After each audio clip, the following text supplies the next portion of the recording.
ड्रुपल में, ड्रुपल 10 में आज हम लोग देखने जा रहे हैं dependency injection with plugin. Plugin मतलब ब्लॉक, कि डिपेंडेंसी इंजेक्शन को ब्लॉक के साथ कैसे यूज करना है। लास्ट वीडियो में हम लोगों ने देखा था कि डिपेंडेंसी इंजेक्शन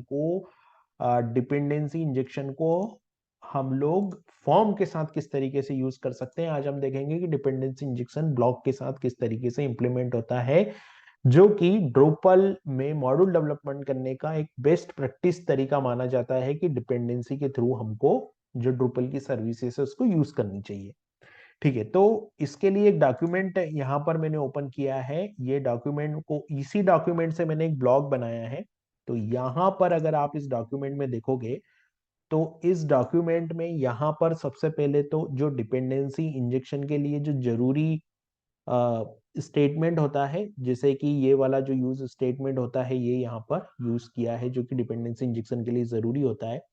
उसके बाद में जो कंस्ट्रक्टर बना है, उस कंस्ट्रक्टर की अगर मैं बात करूं तो जो कंस्ट्रक्टर है उस कंस्ट्रक्टर में अगर मैं जाता हूं तो कंस्ट्रक्टर में यहाँ पे एक अकाउंट का, यहाँ पर एक अकाउंट नाम से, ये एक अकाउंट नाम से प्रोटेक्टेड ऑब्जेक्ट क्रिएट किया है अकाउंट की डिपेंडेंसी को रिसीव करने के लिए।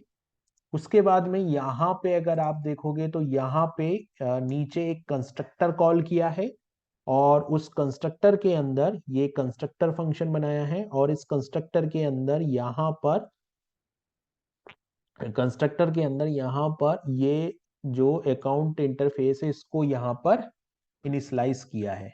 ठीक है, तो इस तरीके से हम लोग डिपेंडेंसी इंजेक्शन को यूज कर सकते हैं ब्लॉक के अंदर।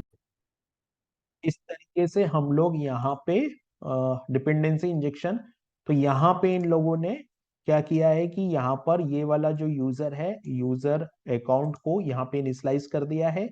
इनिशियलाइज कर देने के बाद में यहाँ पे एक क्रिएट मेथड कॉल किया है, और ये जो कंटेनर है इस कंटेनर में जाके ये कंटेनर को कॉल करके, और इस कंटेनर से यहाँ पे इस मेथड को जो है वो इस मेथड को कंटेनर यहाँ पे लोड करवाया है कंटेनर को। तो इस तरीके से हम लोग डिपेंडेंसी इंजेक्ट कर सकते हैं ब्लॉक के अंदर। देन यहाँ पे जो फॉर्म हमारा बन रहा है, इस फॉर्म के अंदर यहाँ पर हम लोगों ने, यहाँ पर ये जो है फॉर्म, इस फॉर्म के अंदर यहाँ पर हम लोगों ने यूजर आईडी, मतलब इस यूजर आईडी को प्रिंट करवाया है। तो ये यूजर आईडी हम लोगों ने कैसे गेट की है, करेंट यूजर की जो डिपेंडेंसी थी उसको इंजेक्ट किया। अभी सेम इसी कंसेप्ट को मैंने यहाँ पर इंप्लीमेंट किया मॉड्यूल में। तो हम लोग मॉड्यूल में चलते हैं। आप यहाँ पर देखोगे तो यहाँ पर आ रहा है कि यूर यूजर आईडी इज 0। मैं जैसे ही लॉग इन करूंगा तो यहाँ पर आ जाएगा यूर यूजर आईडी इज 1। ऐसा क्यों होगा? ऐसा इसलिए होगा यहाँ पर, ऐसा इसलिए होगा क्योंकि यहाँ पर हम लोगों ने डिपेंडेंसी, यहाँ पर एक ब्लॉक बनाया और ब्लॉक में हम लोगों ने डिपेंडेंसी इंजेक्शन में से करंट यूजर की आईडी प्रिंट करवाई। अब इस पूरे कंसेप्ट को समझते हैं मॉड्यूल के थ्रू। तो ये मॉड्यूल है, इस मॉड्यूल में मैंने यहाँ पे डिपेंडेंसी इंजेक्शन इन प्लगइन नाम से एक मॉड्यूल बनाया है।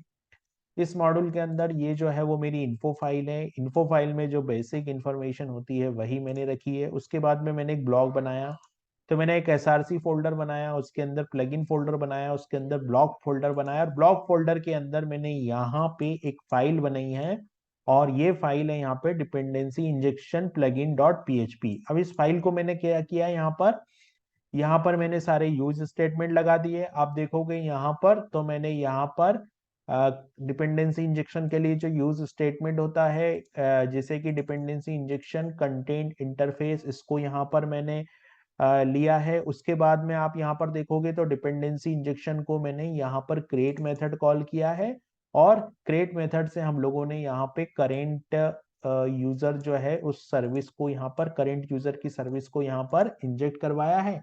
और यहाँ पर हम लोगों ने लिख दिया कि यूर यूजर आईडी इस करंट यूजर से हम लोगों ने इस यूजर आईडी को कॉल कर लिया। तो इस तरीके से हम लोगों ने ब्लॉक बनाया, और ब्लॉक के अंदर डिपेंडेंसी इंजेक्शन को यूज किया। वो कोई और सर्विस आप यूज करेंगे तो उसी तरीके से आप यहाँ पर उस सर्विस को भी लोड करा सकते हैं। तो इस तरीके से हम लोग डिपेंडेंसी इंजेक्शन को इंप्लीमेंट कर सकते हैं ब्लॉक के अंदर। इस डॉक्यूमेंट का जो रेफरेंस है वो ये है, आप इस यूआरएल पे जाओगे drupal.org के, तो यहाँ पे भी आपको सैंपल कोड मिल जाएगा।